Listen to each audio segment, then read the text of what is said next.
আসসালামু আলাইকুম, welcome back to my channel একাই একশো। আজকে আমি তৈরি করে দেখাবো কাঁচা বড়ই দিয়ে কিভাবে খুব মজাদার বড়ির আচার তৈরি করে নেওয়া যায়। এর জন্য আমার যা যা উপকরণ লাগছে, এখানে আমি কাঁচা বড়ই ব্যবহার করছি এবং রসুন কুচি নিয়ে নিয়েছি,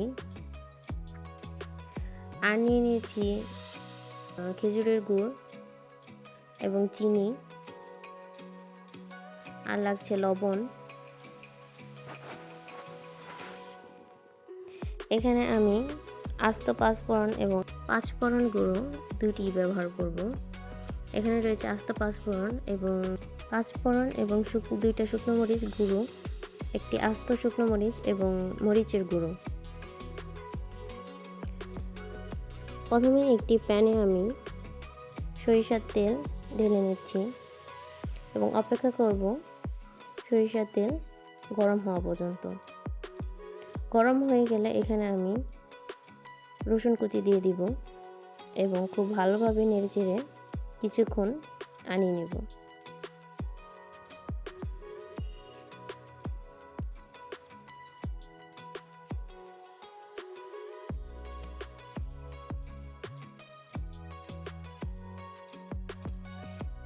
শুকনো মরিচ দিয়ে দিচ্ছি একটি, এটা আসলে যার যার ঝালের পরিমাণ অনুযায়ী যে যতটুকু ঝাল খেতে পছন্দ করেন, এবং আস্ত পাঁচফোড়ন দিয়ে কিছুক্ষণ ভেজে নেব। ভেজে নেওয়া হয়ে গেলে আমি এই পর্যায়ে যে বড়ইগুলোকে একটু থেতলে নিয়েছিলাম সেই কাঁচা বড়ইগুলো ব্যবহার করব এবং তেলের সাথে এই বড়ইগুলো ভালোভাবে নেড়ে চেড়ে দিব। এখন আমি এইখানে 1 টেবিল স্পুন গুড় ব্যবহার করব। গুড়টা দিলে আসলে হয় কি, এটা খুব ফ্লেভারফুল হয়, খুব সুন্দর একটি ঘ্রাণ অলরেডি বেরিয়েছে। এবং আমি পরিমাণ মতো চিনি ব্যবহার করব। চিনিটা আসলে যে যার পছন্দ মতোই ব্যবহার করবেন। আমার বড়ইটা অনেক টক ছিল, সেই জন্য আমি এখানে একটু বেশি পরিমাণে চিনিটা ব্যবহার করেছি।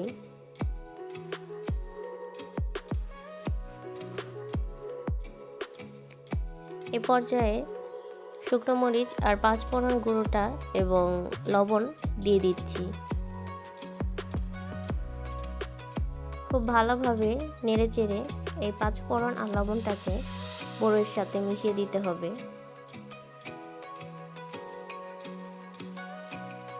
মিশিয়ে নেওয়া হয়ে গেলে একটি ঢাকনা দিয়ে কিছুক্ষণ সময়ের জন্য বড়ইগুলোকে ঢেকে দিবেন।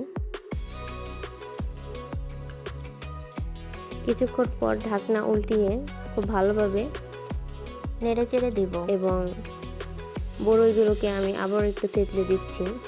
এতে করে ভেতরে খুব সুন্দর করে চিনিগুলো ঢুকে যাবে।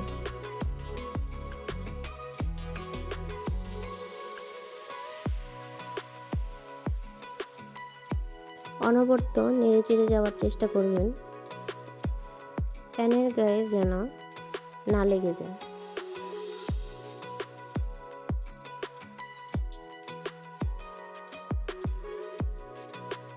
আমি ততক্ষণ পর্যন্ত নাড়ব যতক্ষণ পর্যন্ত আচারটা ঠিক এইরকম পরিমাণে অল্প না হয়ে আসে এবং তেলটা আচার থেকে ছেড়ে না দেয়। দেখতেই পাচ্ছেন তেলটা ছেড়ে দিয়েছে এবং আচারটা পরিমাণে কতটা অল্প হয়ে এসেছে। আমার আচারটা কিন্তু হয়ে গেছে। এই পর্যায়ে আমি চুলাটা অফ করে দেব এবং আচারটিকে নামিয়ে নিব। তৈরি হয়ে গেল কাঁচা বড়ইয়ের আচার। আপনারা কিন্তু এই রেসিপিটি ফলো করে খুব সহজেই বাসায় কাঁচা বড়ই দিয়ে আচারটি তৈরি করে নিতে পারবেন। আমার চ্যানেলটিকে সবাই সাবস্ক্রাইব করে দিবেন। আল্লাহ হাফেজ।